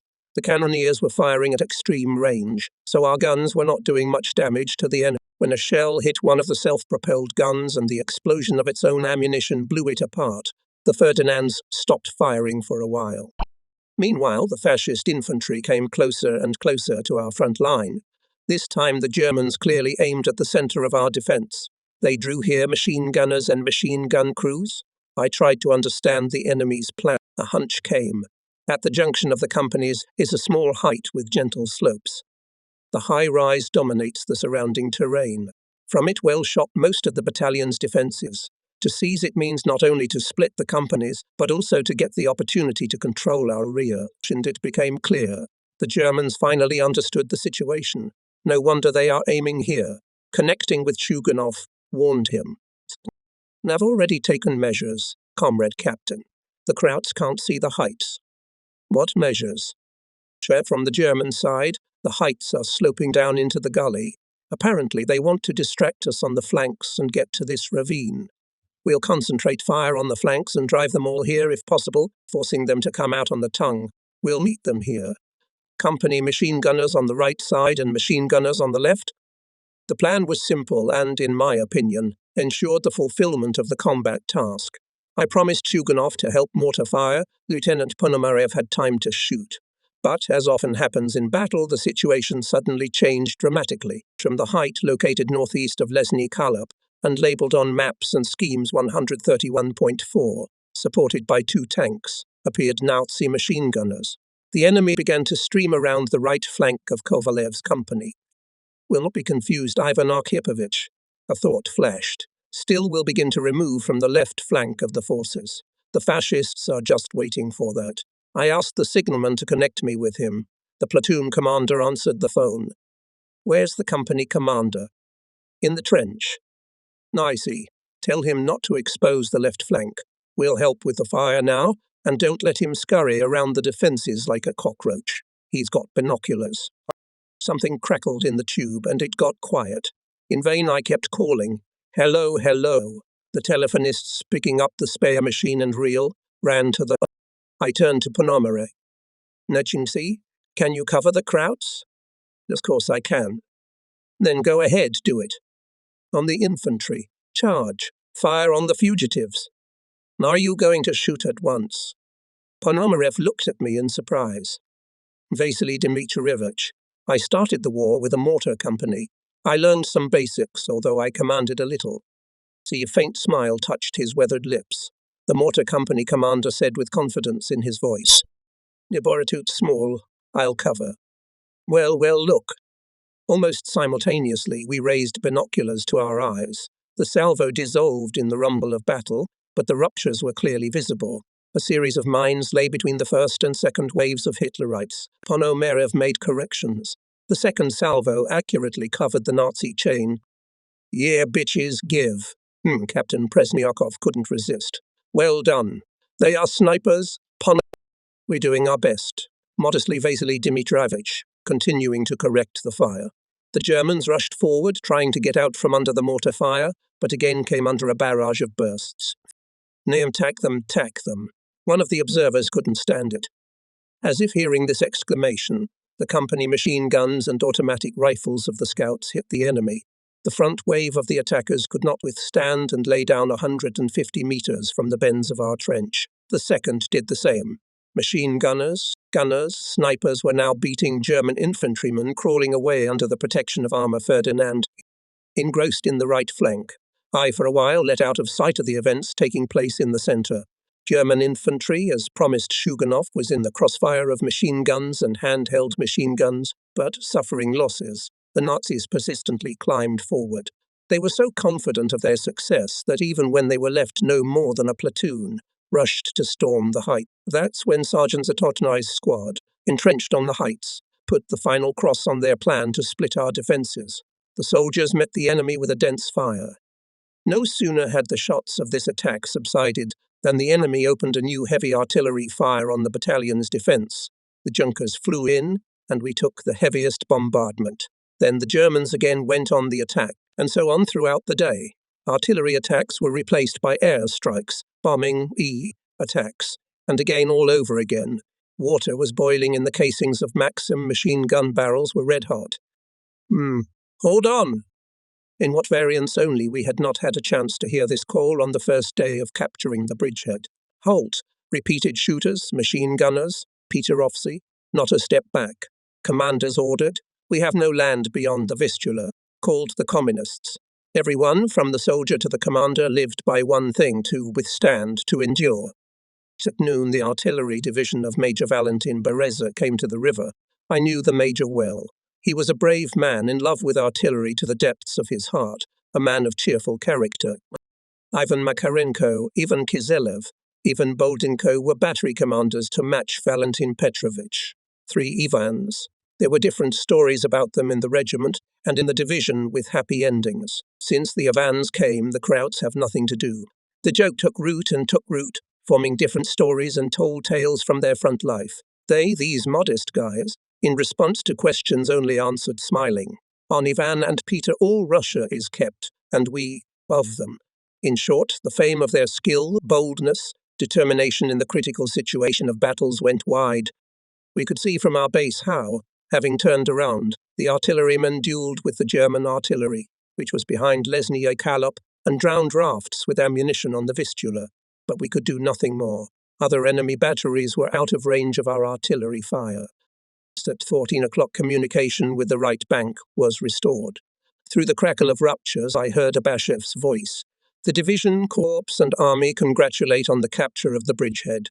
Pass thanks to the soldiers and commanders. Hold on, I'll tune in at night. Zub suddenly fell silent again. Senior Lieutenant Mikhail Landakov looked at me anxiously. August. Landakov gritted his teeth in his heart. The impulse be damned, Misha. What else can be, if we are unharmed? Landakov shifted his gaze to Sergeant Nikolai Dizhin, who was standing next to him, and they understood each other, grabbed a coil of cable, ran to the river, and immediately their way was blocked by machine gun fire. The line splashed almost at the very feet of the communicators. Both of them fell down. An unpleasant chill went over my heart. That's it, the end of the guys.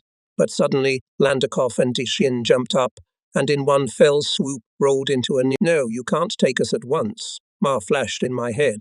Shalisha Kraut, not for nothing we have travelled hundreds of kilometres. We have learned something. Having waited until the firing subsided, Landakov jerkily threw himself out of the funnel and just as quickly disappeared into another.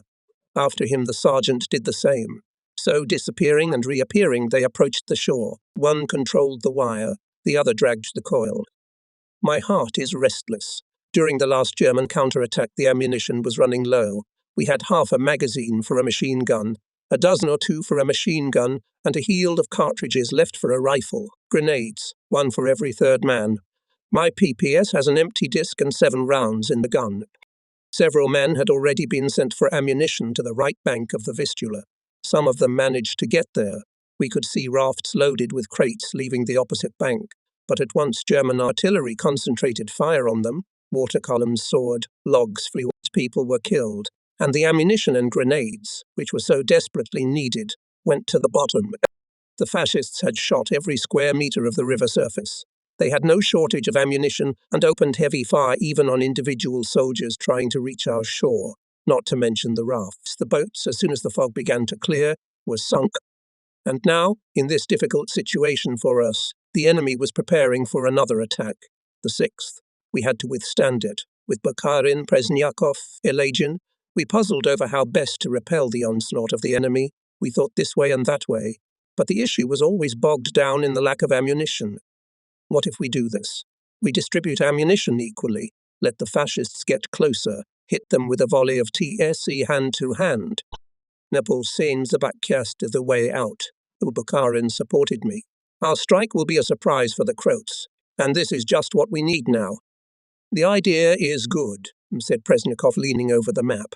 To die. So with music. You said it too, to die. Yelagin jumped up. There's no need to bury ourselves before the time. Our task is to survive, to hold the bridgehead. And you, to die with music. It's not a big deal. The regiment commander approved the decision. He put at my disposal his available reserve, a few men of machine gunners and scouts. With a heavy heart I went to the people.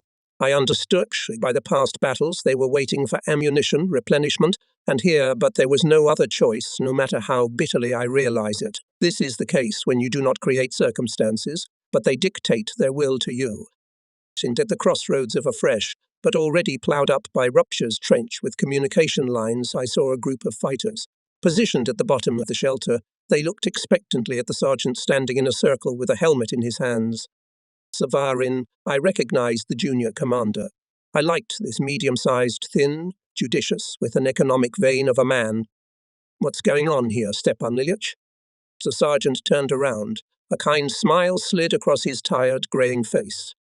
We are dividing ammunition, comrade captain, so that then, as brothers, equally to everyone. Well, even that doesn't work. We're H-eyed Savarin. We've looked all over the place. It's bad. It's much worse. I came closer. The soldiers looked at me, waiting for an answer to the question about ammunition, which tormented each of us.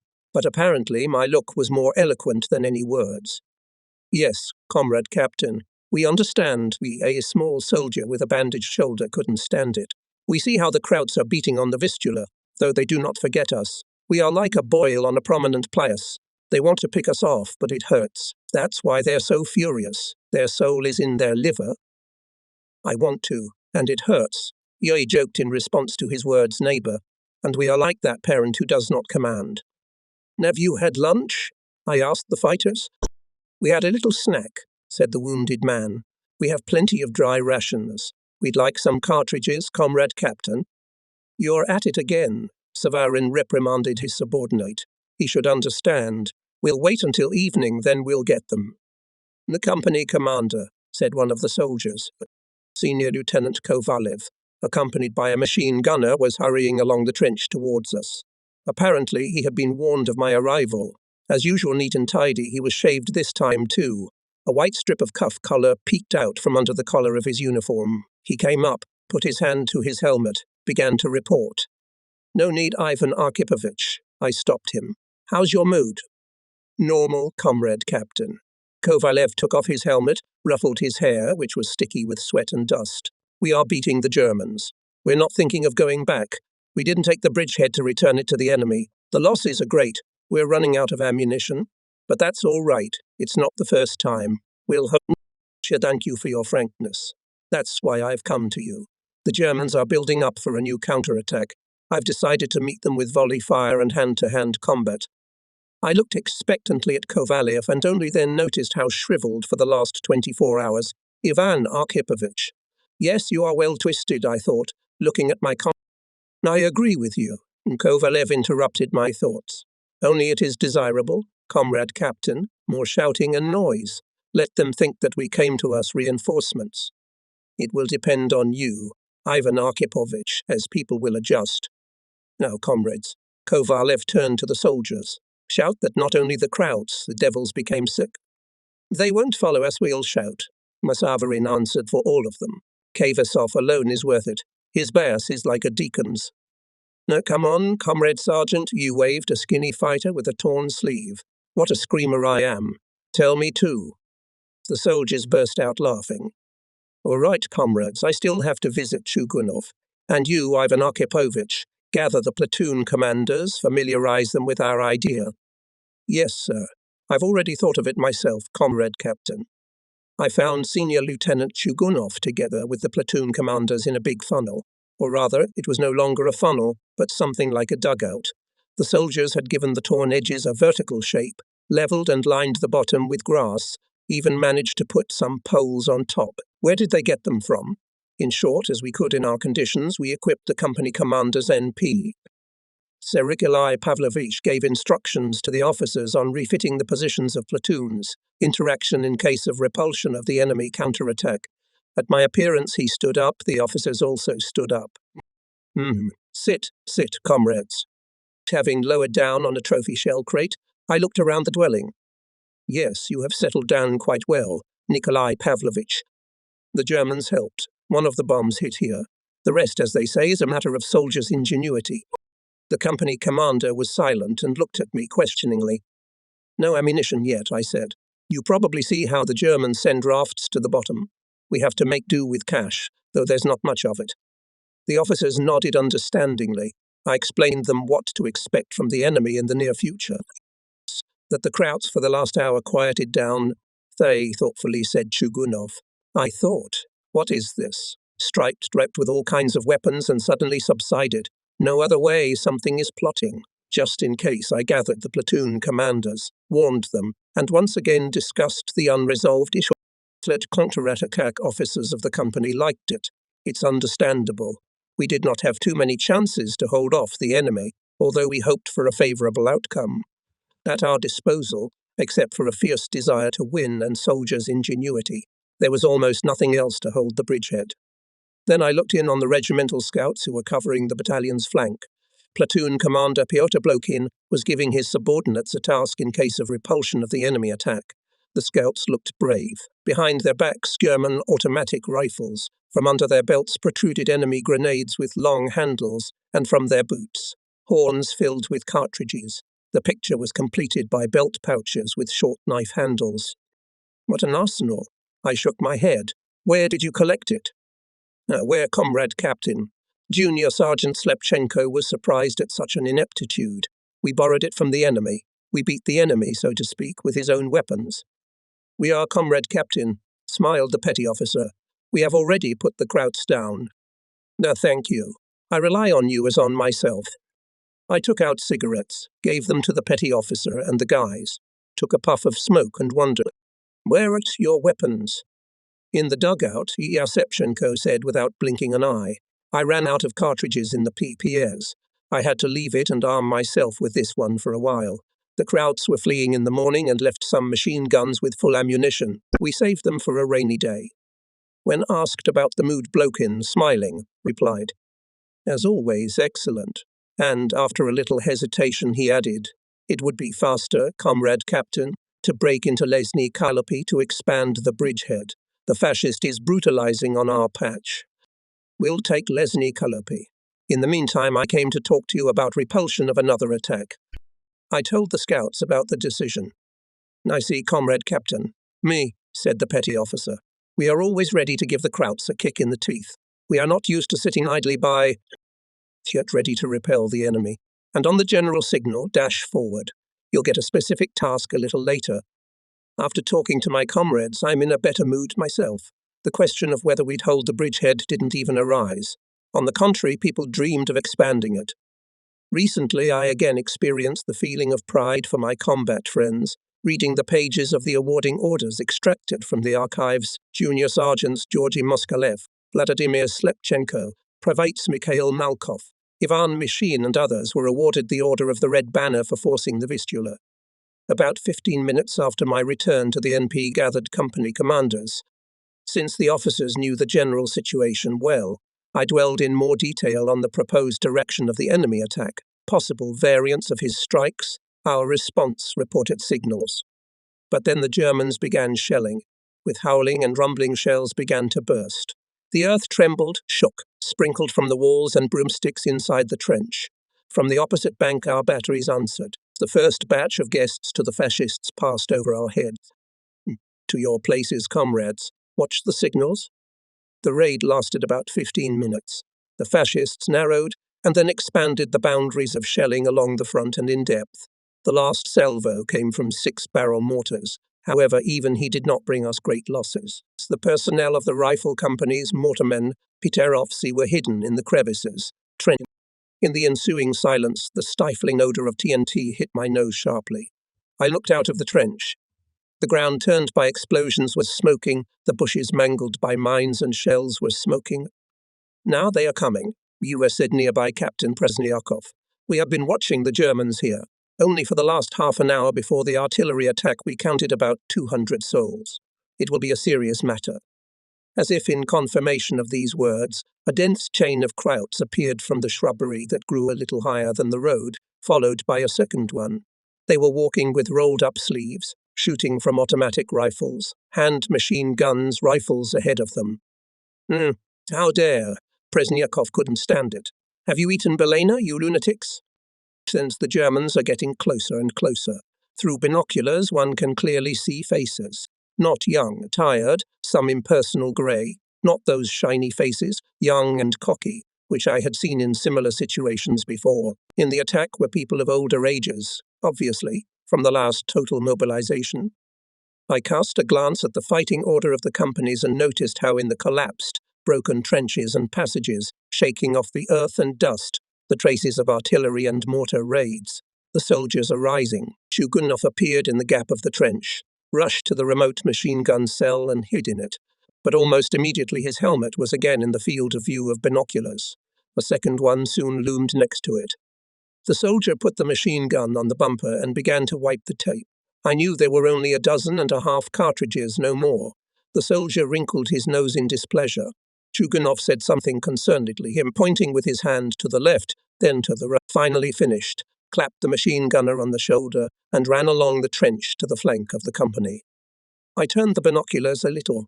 In the lenses there appeared a motionless body sprawled behind the trench barrier. Who? A chill ran through his heart. An officer? Well, yes, him. A harness, a pistol on a wide belt, chrome boots, his left arm twisted unnaturally at his side, right arm stretched along his torso. Murdered, the thought burned. But suddenly he stirred, raised his head. Junior Lieutenant Karp Varivoda. Someone touched his shoulder. Isn't it time, Comrade Captain? Adjutant of the senior battalion said questioningly. It's early. When they reach the apple tree with the cut-off top, then we'll strike. The Nazis continued to approach, more and more tightly twisting the spring of nervous tension in each of us. A step, another. We could see how from behind the first German chain something shouted, pointing stack then in one direction, then in the other. Our companies were silent. But here the fascists crossed the line I had outlined. Pulling the trigger of the rocket launcher. With all the strength of my lungs, I shout, fire, Bukharin and Presniakov do the same. Rockets fly up. A short pause, and a friendly volley, followed by a second, third. The short machine gun bursts had not yet fallen silent, as dozens of voices throughout the battalion chain repeated in different tones. Attack, forward. By the corner of my eye, I had time to notice how the enemy chain trembled and began to disintegrate, as if some unknown force in one place or another snatches people out of it. However, the others continue to go forward, although the even line of the front chain has already broken. The Germans fell, huddled together in groups. As if tripped over something, staggered officer with a stack and stumbled to the ground and remained lying there. I shifted my gaze to the battalion's combat order. The soldiers are running towards the enemy. The excitement of the attack has seized everyone. I know what it's like. You rush towards the enemy, driven by a single desire to kill the enemy. There came the ever-increasing, familiar to every frontline soldier cry of hurrah. Captivated by common feelings, we stood up with the Chief of Staff. Meanwhile, the chain rolled up on the enemy like a sea wave, met him, slowed down and rolled over him, leaving behind squirming, wheezing figures. The companies chased the enemy. They crashed into the second wave of fascists. Hand-to-hand fighting began again. Running up to the place of the fight, I had time to notice how scouts were wielding butts and knives. Quick, agile, they fought in silence, as they were accustomed to act behind enemy lines. Shooters worked with shouting, strong expressions were heard.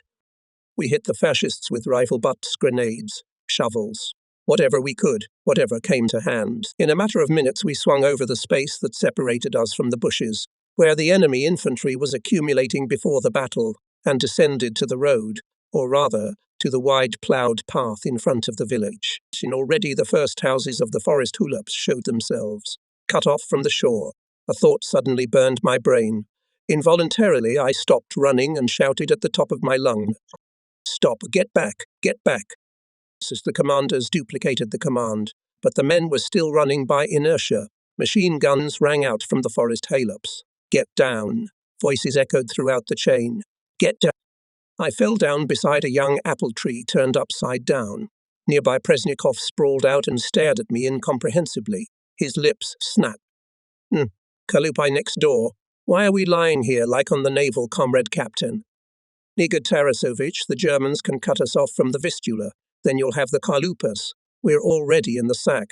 You understand, in a sack, we have to retreat before the fascists sort it out. Get the men out. Give the signal. Up flew 2 red rockets. Companies, leaving fire cover, began to rush away. And just in time, the enemy's 6-barrel mortar batteries hit the bushes and trees just left above the road. Then the enemy tried to cut us off from the shore, but he was too late. The fighters had time to cross the field in front of the trenches and were now home. Riflemen occupied cells, machine gunners and anti-tank gun crews firing positions. Most had trophy automatic rifles and machine guns with horns and boxes of ammunition in addition to their own weapons. Here came in handy the study of the enemy's weapons. Now we will be able to repel another enemy attack, I noted to myself with satisfaction. 2 soldiers dragged a green trophy box past us. What are you carrying? Called them Presnyakov. Knee trophy grenades, Comrade Captain. Knee turned to the voice of a short soldier. Well done. I burst out. Where did you find them?